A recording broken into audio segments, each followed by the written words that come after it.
The sun over Dry Creek had a way of burning the skin without mercy. It was the kind of heat that dried sweat before it ever had the chance to drip. Dust swirled across the main street, carried by the same dry wind that rattled the shutters of the saloon. Men leaned against porch posts, chewing tobacco, spitting into the dirt, watching life crawl by as if they were waiting for something that never came. Elias Boone sat on the steps outside the general store, hat tilted low over his brow, and rubbed the weathered reins between his calloused fingers. His horse, Ash, stood tethered nearby. A chestnut stallion with a streak of white down his muzzle and eyes like smoldering coals. Elias had broken him in himself years ago, back when both man and beast were younger, stronger, and full of fight. Together, they had crossed deserts, outrun bounty hunters, carried goods through storms, and more than once outraced death itself.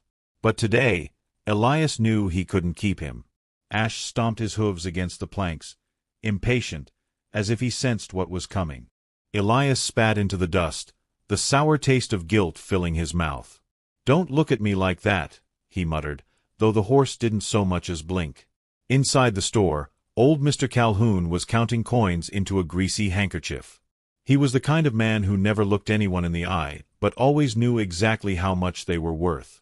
He looked up as Elias entered, reins dangling from his fist.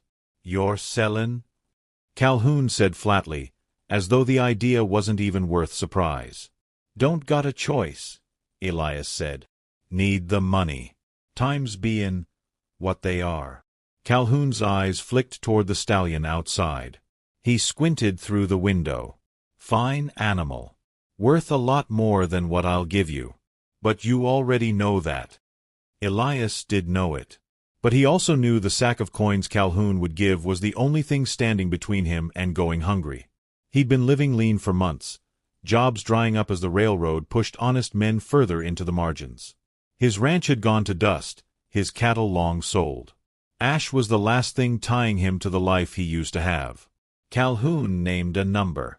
It was low, insulting even. Elias clenched his jaw, thought about storming out, thought about taking Ash and riding into the desert to let hunger finish him off. But instead, he gave a tight nod. The deal was done. When Elias walked back outside, Ash turned his head, ears pricking as though waiting for Elias to untie him. Instead, Elias handed the reins to Calhoun's ranch hand, a skinny boy with freckles. The boy mounted up, jerking the bit too roughly, and Ash let out a sharp, indignant snort.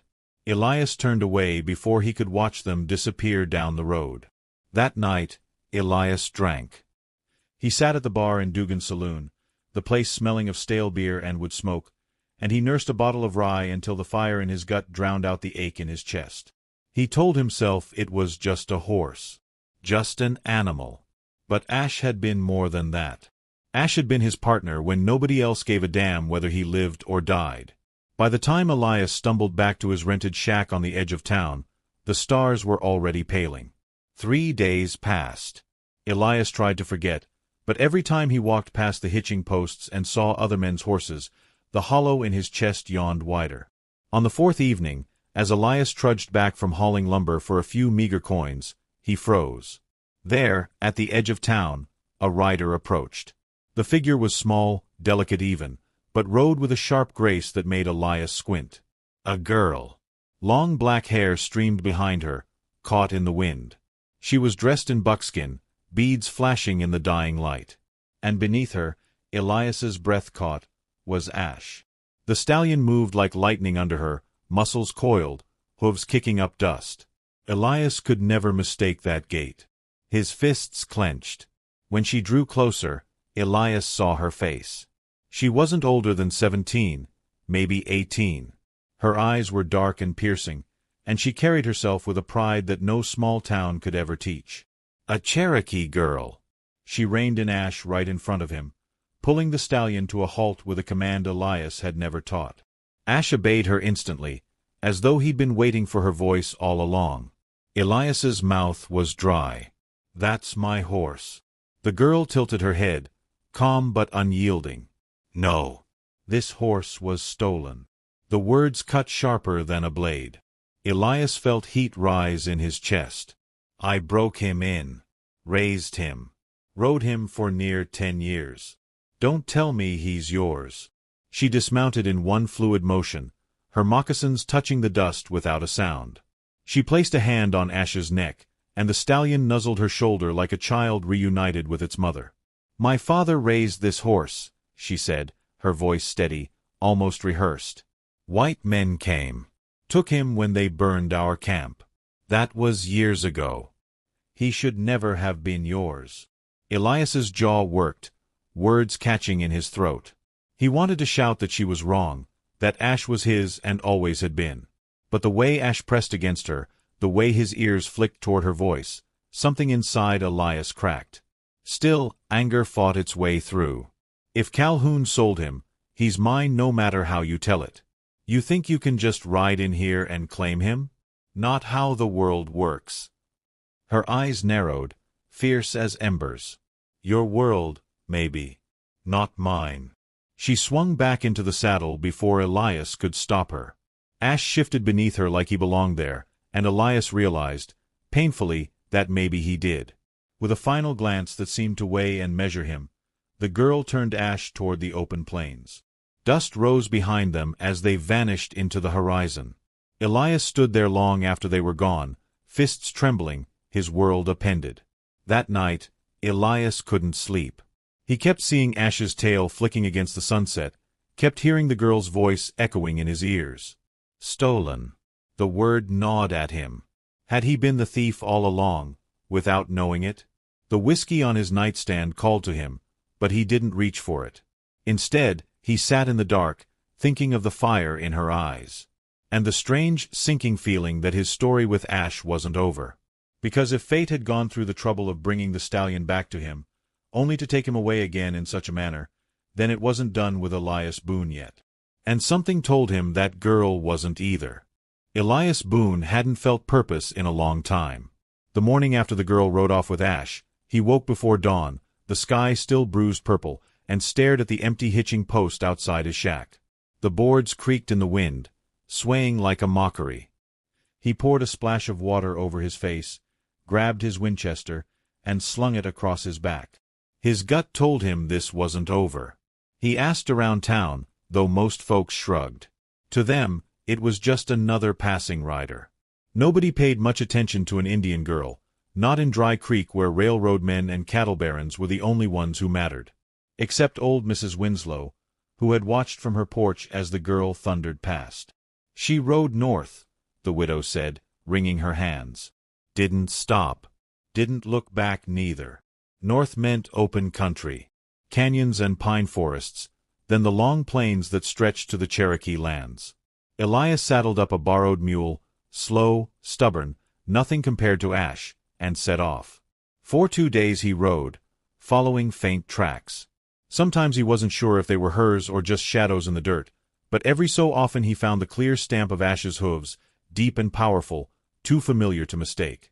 On the second night, camped beside a trickle of water, Elias sat by the fire, chewing on dry beans. He thought of Ash's mane whipping in the wind, the way the stallion had looked at him over the years, proud and loyal. And then he remembered how Ash had nuzzled against her, as if years of their partnership had meant nothing. The betrayal stung worse than hunger.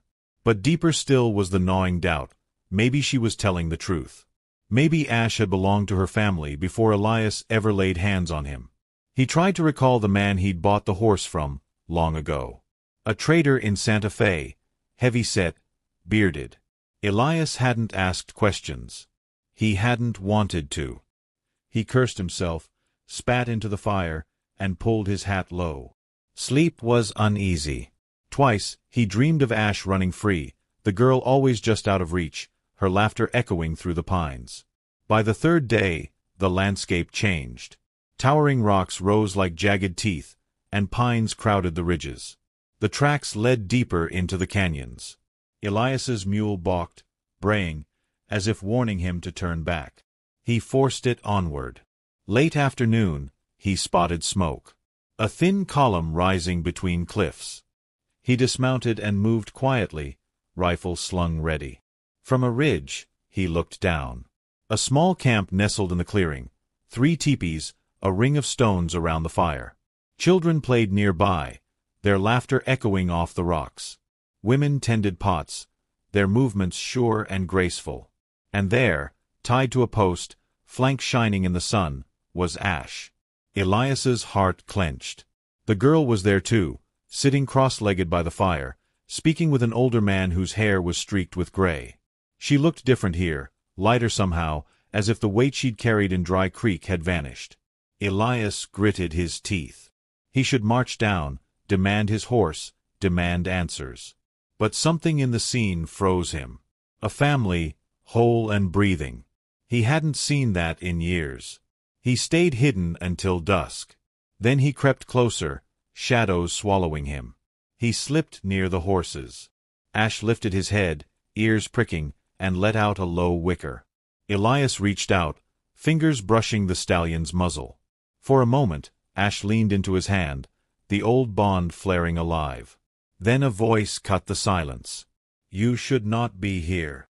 Elias spun, hand on his revolver. The girl stood a few paces away, arms folded, eyes glinting in the firelight. He froze, then slowly lowered his hand. "I came for my horse." Her chin lifted. "Your horse is with his people now." "His people?" Elias scoffed. "He's not blood, he's not kin. He's mine." She stepped closer, her face hardening. "You don't understand. This horse was raised by my father. He knows our songs, our words. You broke him, yes, but you did not make him." Elias bristled. "And what about me?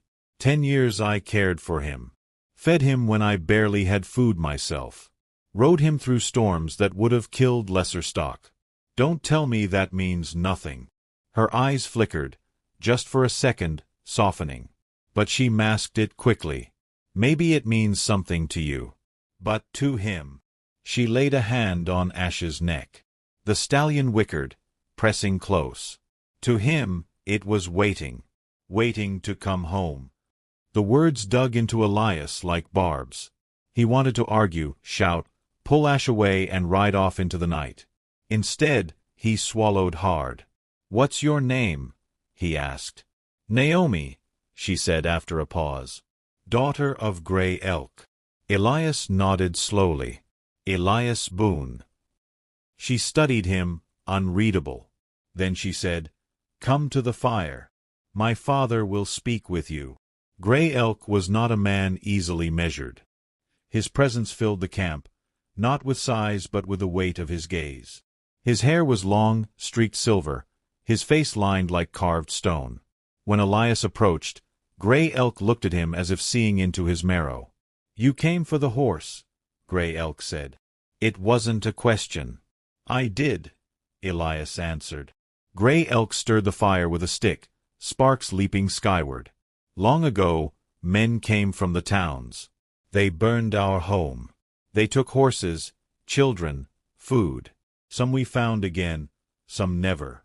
That stallion was one. My daughter was small then. She remembered." Elias shifted uncomfortably.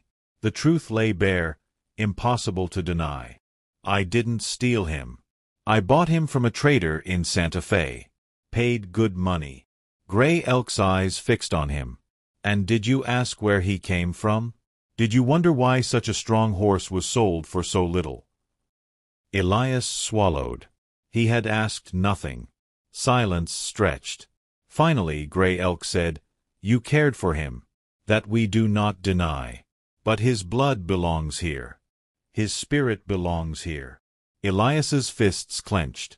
"So I just walk away empty-handed?" Naomi's voice cut in, sharp as flint. "You walk away with your life. That should be enough." Gray Elk raised a hand, calming her. He turned back to Elias. "You may stay tonight. Eat with us. Tomorrow, you leave. The horse stays." Every bone in Elias's body screamed to refuse. To fight. To take Ash and run. But the camp was full, eyes watching him. And deep down, he wasn't sure anymore that Ash was his to take. So he nodded stiffly. "I'll stay."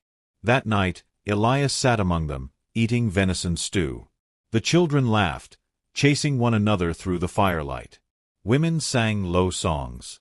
For the first time in years, Elias felt something stir inside him, something warm and painful, the memory of belonging.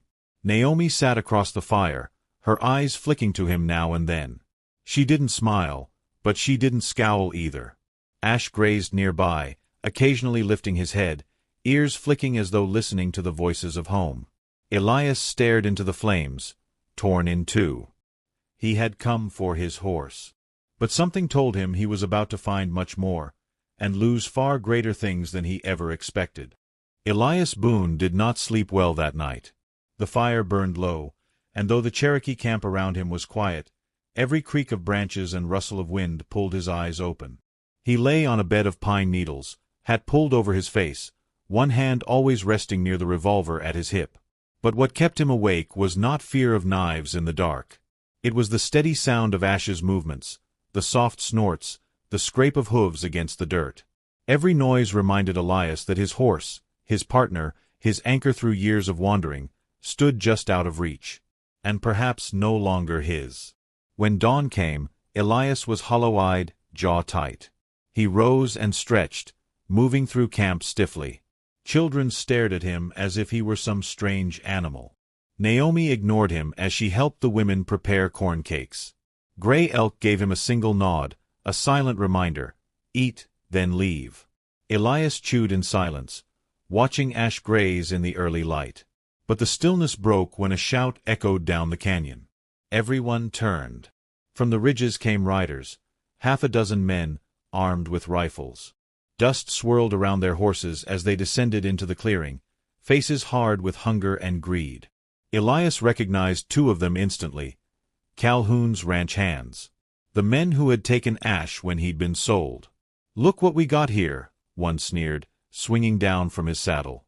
"A whole nest of savages." His eyes raked over Naomi, and Elias's gut twisted.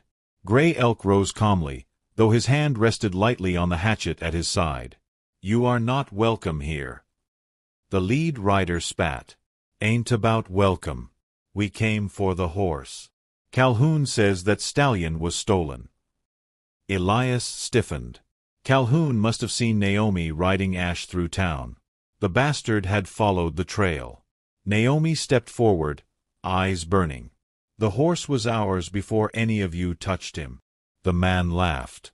"Sweetheart, everything out here belongs to the strongest. And you," he raised his rifle, pointing it at Gray Elk, "you ain't strong." The camp tensed. Women pulled children behind them. Men reached for bows and knives, but they were outgunned. Elias's heart pounded. He could ride away, leave this behind. None of this was his fight. But then Ash whinnied sharply, stamping his hooves, as if calling him. Something snapped inside Elias Boone. He stepped forward, placing himself between the intruders and the camp. "That horse ain't yours," he growled. The leader blinked. "Boone. Hell, I thought you were dead drunk in Dry Creek." Elias leveled his gaze. "I sold Ash to Calhoun, yeah. My mistake. But he don't belong to you. Not anymore." The man's face twisted. "What's this? You siding with them?" Elias didn't answer. He just drew his revolver. The canyon exploded into chaos. Gunfire cracked. The camp erupted in screams and shouts. Elias fired first, dropping one of Calhoun's men. The others scattered, returning fire. Bullets tore through tents, splintered wood, sent children scrambling. Gray Elk's men loosed arrows, quick and silent. One rider toppled from his horse with a shaft in his chest. Naomi darted to Ash, cutting his tether with a blade.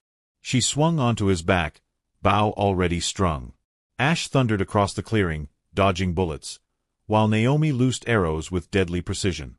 Elias ducked behind a log, reloading. His blood roared, heart hammering. He hadn't felt alive like this in years. A shot rang out. Gray Elk staggered, clutching his side. Elias cursed, leaping forward. He dragged the elder behind cover, returning fire with grim fury. "Go!" Gray Elk gasped, blood seeping through his fingers. "Take her. Take the horse." Elias shook his head. "Not leavin' you to die." But Naomi appeared, Ash skidding to a halt beside them. Her eyes were blazing, her bowstring drawn. "He's right. Go." Elias looked at Gray Elk, then at Naomi, then at Ash, the horse pawing the ground, wild with battle fire. Something inside Elias shifted. For the first time, he understood. Ash had never belonged to him, or even to Naomi. Ash belonged to the fight, to freedom, to the wild itself. He vaulted onto the stallion behind Naomi. Ash surged forward like a thunderbolt, carrying them out of the canyon. Bullets whined past, men shouting in rage, but the stallion flew faster than lead. Dust and wind swallowed them as they broke free into the open plains. They rode until the sun dipped low, until the sound of pursuit faded. Finally, Naomi slowed Ash by a stream, both horse and riders gasping for breath. Elias slid down, legs trembling. He stared at Naomi, sweat streaking her brow, blood spattered across her buckskin. "We left them," he said hoarsely. Her jaw tightened. "We saved them. My people will fight. You saw, Gray Elk will not die easy." Elias ran a hand over Ash's mane, his throat tight. The stallion's coat was hot beneath his palm, but his eyes shone fierce, alive. Naomi dismounted, standing tall despite the chaos they'd fled. "You see now. This horse was never yours to sell. He carries more than one man's burden. He carries a people's spirit." Elias met her gaze. For the first time, he didn't argue. He just nodded. Silence stretched between them, broken only by the stream's murmur. Then Naomi said, "You have a choice, Elias Boone. Ride back to your whiskey. Or ride with us. Fight with us." Elias looked out across the plains, the fading sun bleeding red into the sky. He thought of Dry Creek, of empty nights and hollow days. He thought of Ash, of the fire in Naomi's eyes. And he realized he was tired of running from life. He holstered his revolver, straightened his shoulders, and said, "Then I ride with you." In the weeks that followed, Elias became something new. Not a rancher, not a drifter, not the half-starved man who had sold his last companion. He fought beside Naomi and her people, defended their camps against raiders, taught them rifle tactics while they taught him songs older than the mountains. He rode Ash not as master but as partner, feeling the stallion's heart beat with his. Naomi softened toward him, though her pride never dimmed. Sometimes by the fire she would laugh, a sound Elias had never thought he'd hear from her. And every time she did, Ash would flick his ears as if he understood. Gray Elk survived his wound. When he saw Elias riding with Naomi, he simply nodded, as if the decision had been foreseen all along. Months later, Elias Boone stood on a ridge, looking down at Dry Creek in the distance. He could return, claim his old life, drink himself back into oblivion. But Ash shifted beneath him, restless, eager for the horizon. Naomi rode at his side, eyes sharp, a bow across her back. Elias smiled faintly. He wasn't a man who had lost his horse anymore. He was a man who had found his place, found a cause worth bleeding for. And as Ash thundered down the ridge, carrying them into whatever battles lay ahead, Elias knew the truth at last. The horse had never truly been his. But the ride, the fight, the fire, that was.